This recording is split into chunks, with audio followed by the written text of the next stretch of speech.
এক ছোট্ট গ্রামে থাকত নিষ্পাপ একটি মেয়ে। নাম ছিল গৌরী। তার বাবা মা খুব গরিব ছিল, কিন্তু গৌরীর মন ছিল ভরা ভক্তিতে। প্রতিদিন সকালে সে নদী থেকে জল এনে জগন্নাথ প্রভুর ছোট্ট মন্দিরে ফুল দিত। গ্রামের সবাই বলত, এত দুঃখের মধ্যেও তুমি সবসময় হাসো কিভাবে? গৌরী মিষ্টি হেসে বলত, প্রভু জগন্নাথ আমার সঙ্গে আছেন। একদিন গ্রামের ওপর ভয়ঙ্কর ঝড় নেমে এল। চারদিকে অন্ধকার, বজ্রপাত আর প্রবল বৃষ্টি।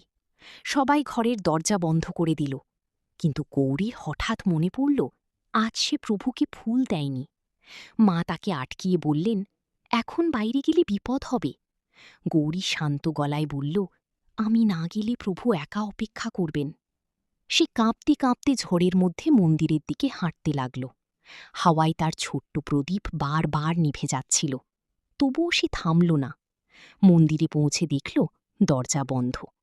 গৌরীর চোখে জল চলে এলো। সে হাত জোড় করে বলল, প্রভু, আমি এসেছি, দরজা খুলবে না? হঠাৎ চারদিক শান্ত হয়ে গেল। ঝড় থেমে গেল। ধীরে ধীরে মন্দিরের দরজা নিজে থেকেই খুলে গেল। ভিতরে দেখা গেল প্রভু জগন্নাথের চরণে রাখা আছে একটি শুকনো ফুল, ঠিক গৌরীর হাতে থাকা ফুলের মতো। পুরোহিত অবাক হয়ে বললেন, প্রভু নিজেই তোমার অপেক্ষা করছিলেন। গৌরী কান্নায় ভেঙে পড়ল। সেদিন পুরো গ্রাম বুঝেছিল, নিষ্পাপ হৃদয়ের ভক্তি কখনো বৃথা যায় না। নীতিকথা, সত্যিকারের ভক্তি আর নিষ্পাপ মন সবসময় ঈশ্বরের আশীর্বাদ পায়।